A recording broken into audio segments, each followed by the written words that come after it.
I just want to, inshallah ta'ala, give a quick advice, bi'idhnillahi al-kareem. This knowledge, this ilm, it took scholars many years of their life, 10, 15, 20, 30. Some of them, they died and they were still carrying the ink and the log in which they were writing the narrations in. Al-Imam al-Shafi'i, he said, أخي لن تنال العلم إلا بستة سأنبيك عن تفصيلها ببيان ذكاء وحرص واجتهاد وبلغة وصحبة أستاذ وطول زمان. Al-Imam al-Shafi'i said, my brother, you're not going to gain knowledge unless you come with 6 things. My brother, you will not gain knowledge unless you come with 6 things. The first one, he said, أخي لن تنال العلم إلا بستة سأنبيك عن تفصيلها ببياني. I will explain it to you in details. Zakat. You have to be a very smart person. Do you know a smart person?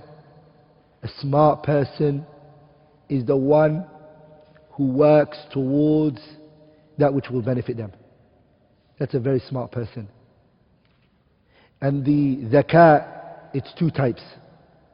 The scholars mention it. Ibn Taymiyyah mentioned it in his kitab, Dar'u Ta'arud al-Aql wal-Naql, and he also mentioned it in his Bayan al-Ta'sis. The first one is Jibilli. Allah naturally gives you a smart mind. You're just a clever person. That's just natural. You didn't work for it. The second type is Muktasab. Muktasab means you work for it. And Ibn Hibban al-Busti also mentioned in his kitab Rawdatul Uqala that the one which is Muktasab is the one that the person works towards the masalih al-dunya wa deen. The person, you see them, they're either going work, making money, or they're working towards their akhirah. That's a smart person. He doesn't waste his time with what won't benefit him. He will not sit around, talk to people who doesn't benefit him. Zaka'un, that's the first one. Wa hirsun, brothers, working hard. This knowledge, it needs hirs, it needs hard work. No one gains this knowledge. It's the second thing. You won't gain knowledge if you don't work hard for it. Wallahi, you won't. The only person who Allah gave him knowledge without him having to work for it is Nabiullah Muhammad. Anyone other than him will have to work for this knowledge. I was reading the biography of Jalaluddin al-Suyuti. Suyuti said, I studied the Arabic language only by itself from my teacher Al-Kafiji 11 years taqriban.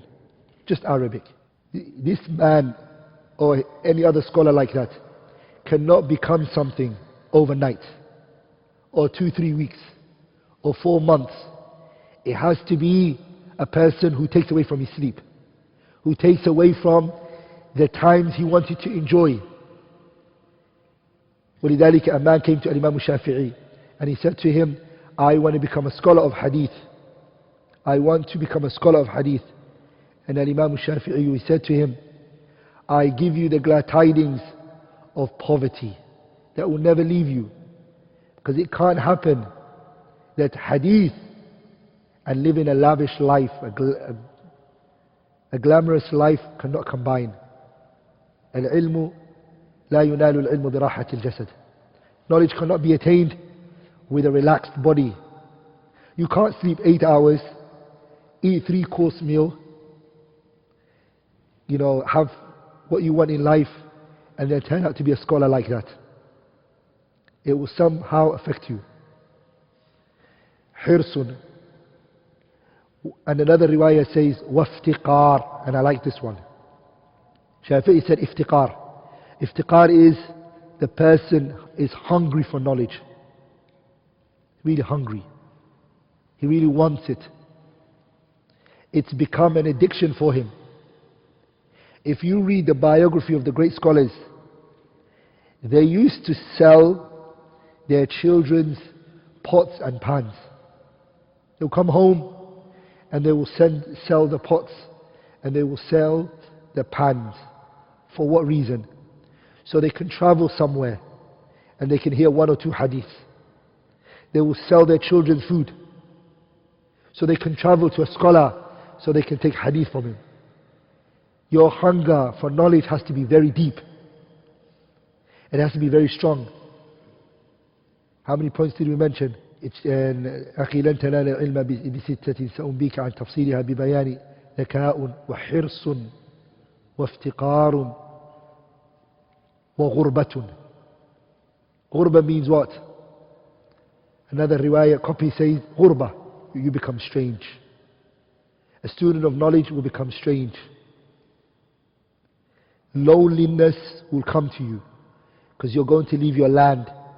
You're going to leave your people.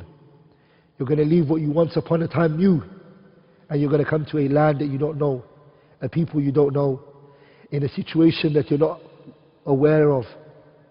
You become gharib. You also even become gharib amongst the people. They see you crazy all the time. You're carrying a book on the streets.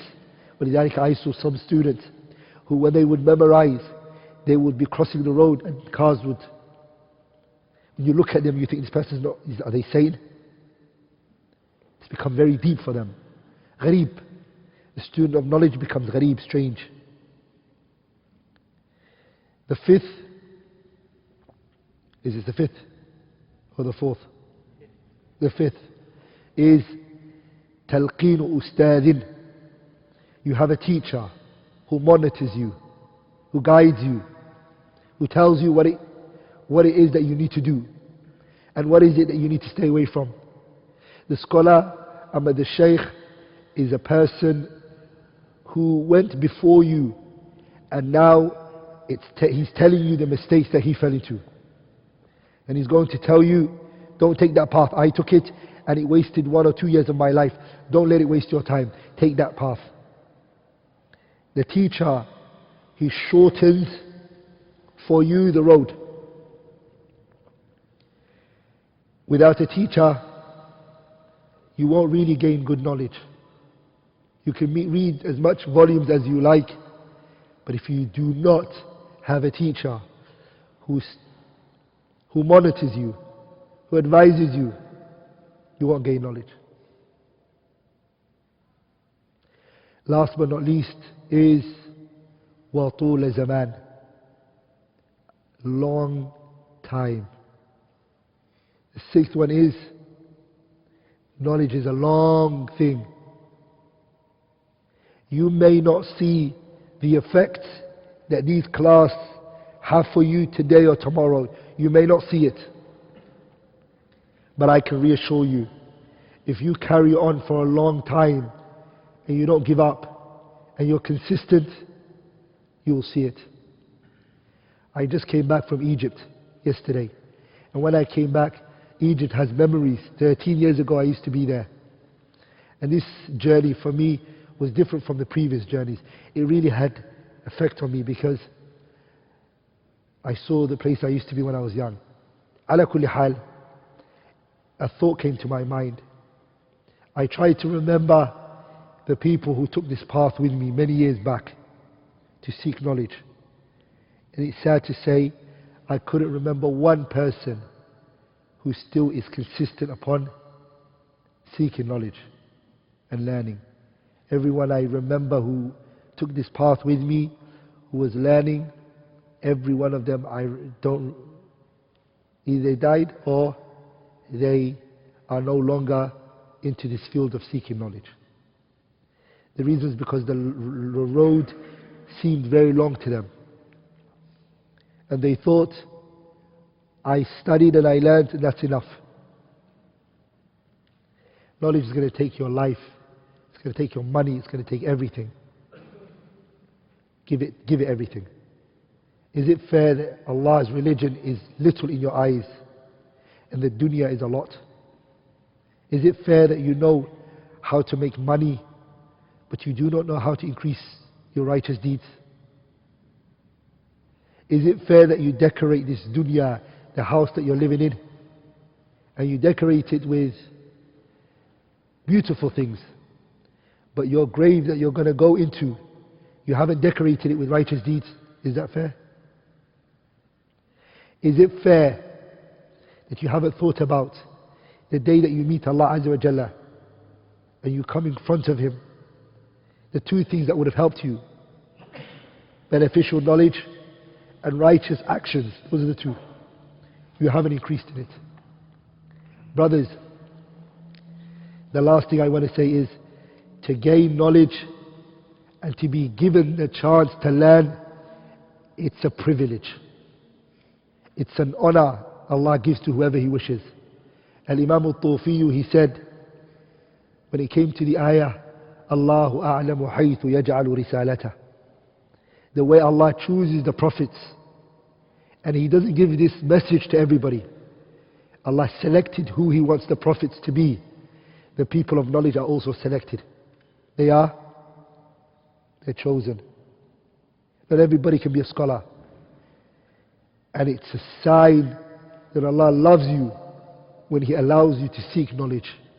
مَن يُرِدِ اللَّهُ بِهِ خَيْرًا يُفَقِّهُ فِي الدِّينِ. If Allah wants good for you, He makes you understand His religion. Some of you might think that this path is hard, it's long, I can't give it everything. I can reassure you, if you do not endure the hardship of seeking knowledge, you will endure the humiliation of ignorance. If you do not endure the patience of seeking knowledge, you will endure the humiliation of ignorance. Either way, you're going to suffer both ways. It's better to suffer in gaining knowledge than enduring humiliation. Anything which I have said that was wrong or incorrect is from me, shaitan, and Allah and His Messenger are free from it. سبحانك اللهم بحمدك أشهد أن لا إله إلا الله أستغفرك وأتوب إليك.